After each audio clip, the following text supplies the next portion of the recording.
In front of me is REALME X50, and let me show you how to change wallpaper on the following device. So first of all, just open list of all apps, then find and select the settings, go to home screen and wallpaper, and now click on set wallpaper.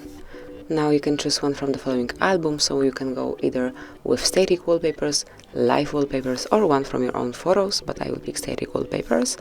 And now just pick the picture that you would like to cover your screen with. Let me choose, for example, this one. And now you can zoom it in if you want to. Tap on Set As and decide if you want this picture to cover your lock screen only, your home screen only, or maybe both of them. And I will pick both.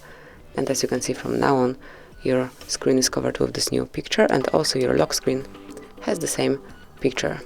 So that will be all. This is it. Thank you for watching. Please subscribe our channel and leave the thumbs up.